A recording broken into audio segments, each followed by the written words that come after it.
बच्चों, दोस्तों नमस्कार। आपको नूतन वर्ष 2025 की बहुत बहुत ढेरी शुभकामनाएं।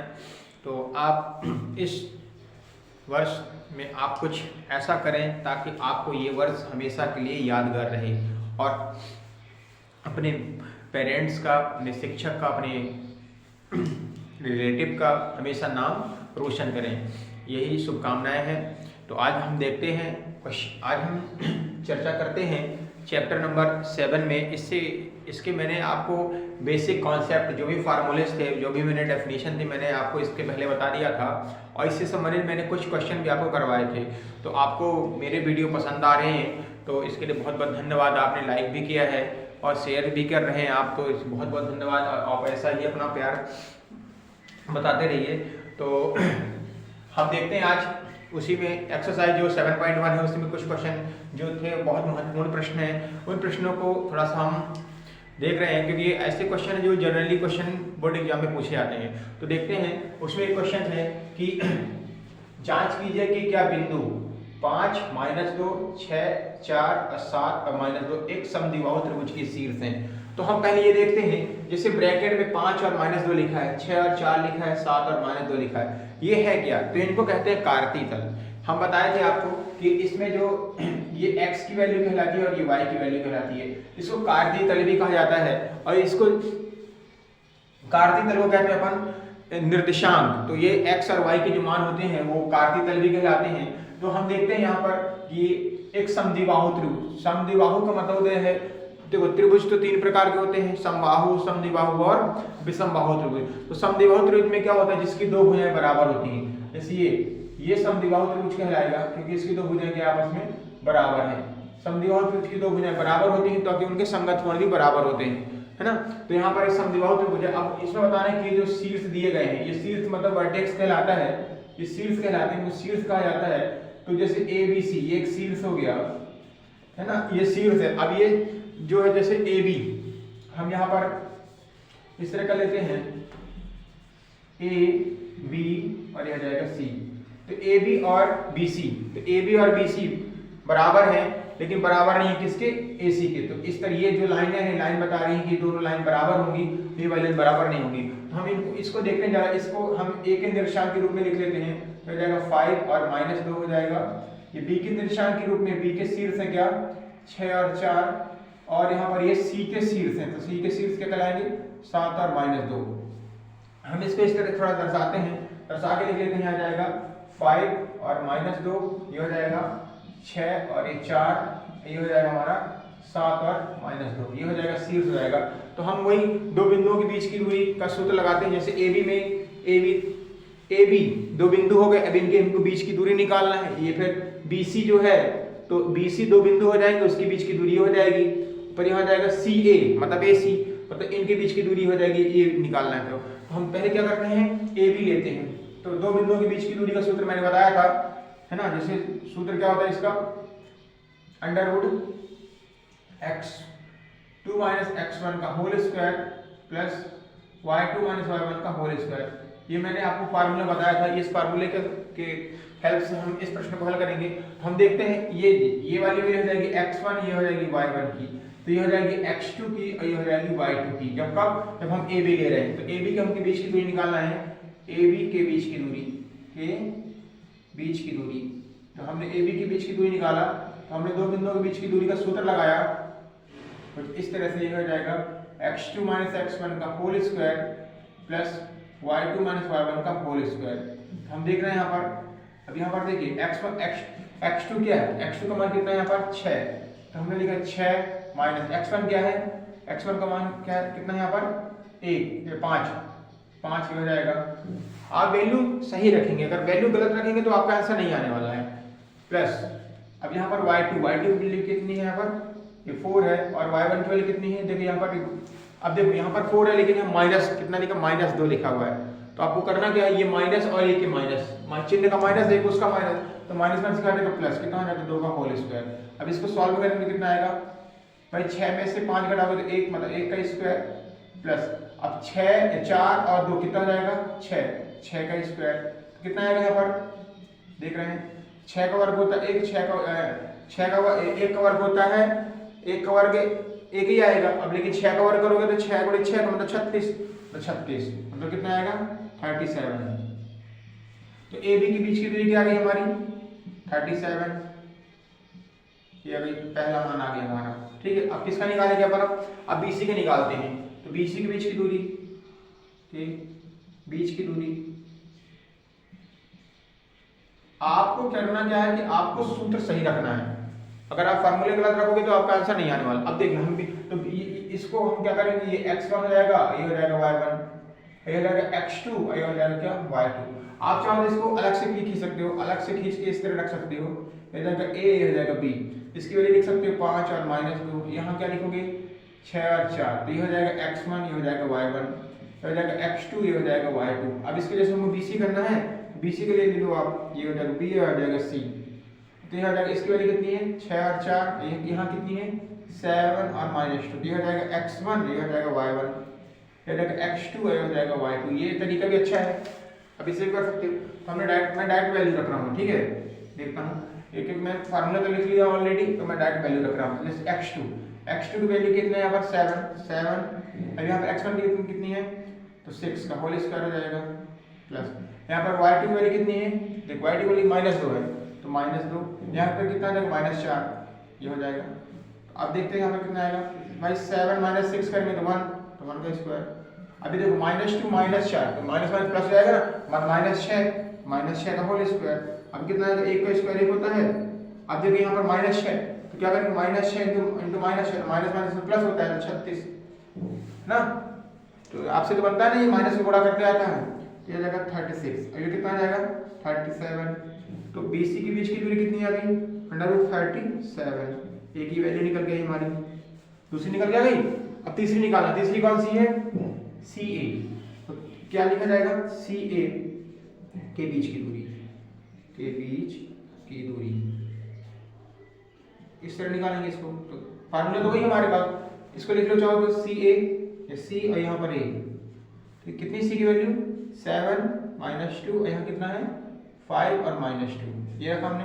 तो यहाँ पर फार्मूला तो वही है, अपने जो लिखा था मैंने, डायरेक्ट में वैल्यू रख रहा हूँ x2 की वैल्यू देखो, अब ये हो जाएगा x1, ये y1, ये हो जाएगा x2, हो जाएगा y2। तो x2 की वैल्यू कितनी है 5 -7 का होल स्क्वायर, और y2 की वैल्यू कितनी है -2, ये माइनस ऑलरेडी है, तो माइनस में प्लस हो जाएगा, ये होगी भाई। अब देखिए ये प्लस का माइनस, ये दोनों कैंसिल हो गए, ये ध्यान रखना, माइनस प्लस कैंसिल हो गए।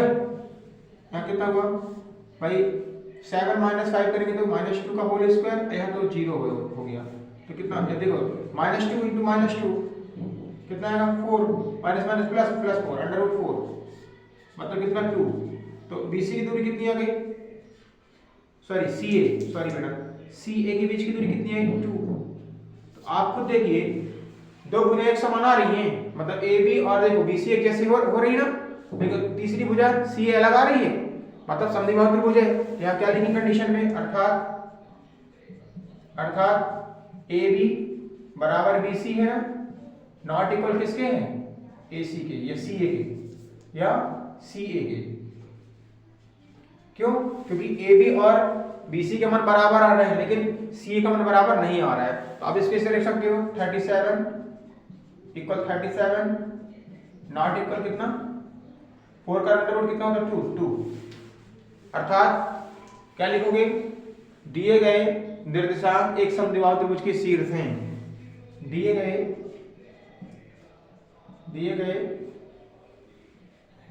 निर्देशांक एक समद्विबाहु त्रिभुज के शीर्ष हैं।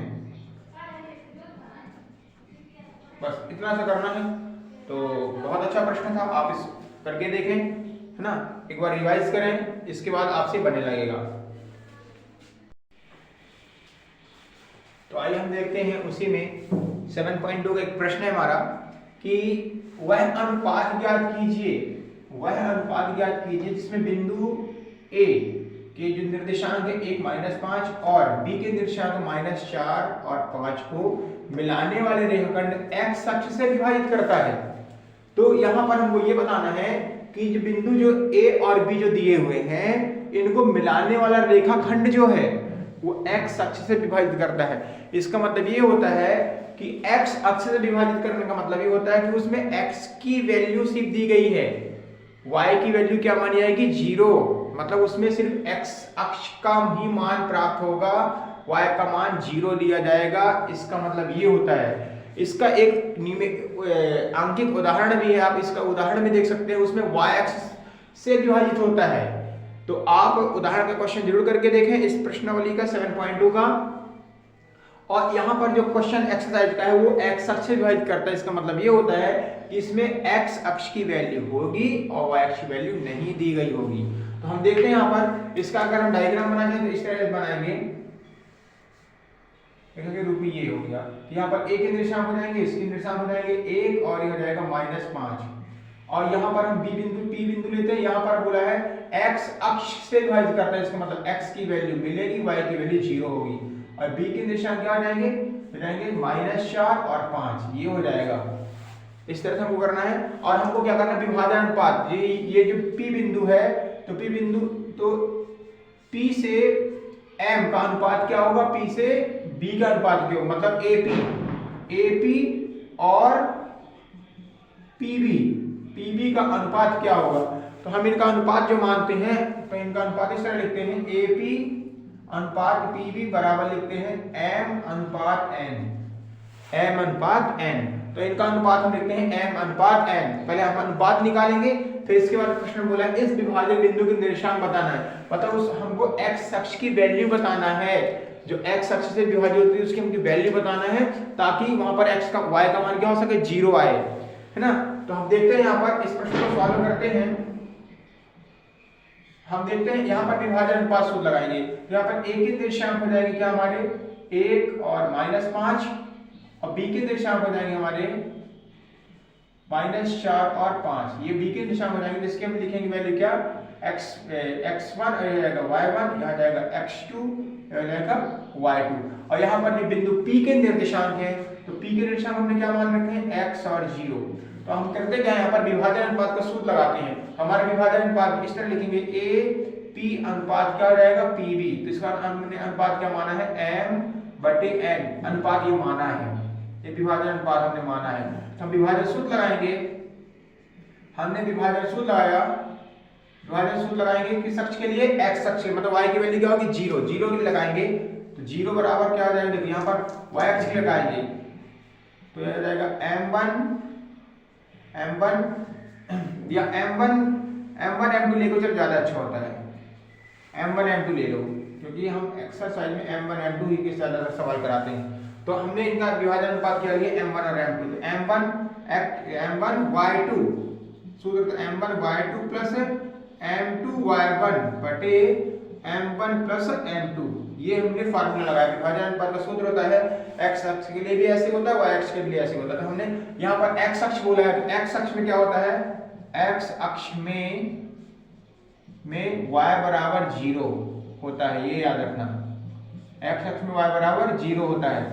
तो यहाँ पर क्योंकि x अक्ष का मान मिलेगा ना, y का मान तो मिलेगा नहीं, अब x अक्ष में जैसे ये निर्देशांक है, तो इस x अक्ष में y अक्ष, भैया x अक्ष की बात करें तो इसमें x का मान मिलेगा, y का मान तो इसमें 0 रहेगा। अगर हम y अक्ष की बात करेंगे तो इसमें x का मान 0 रहेगा, है ना, क्योंकि इसमें y अक्ष का मान मिलेगा। तो थोड़ा ये ध्यान रखना है। तो देखते हैं यहाँ पर हम इसमें 0 रखा और M1 का मान नहीं हमारे पास, M1 लिखा।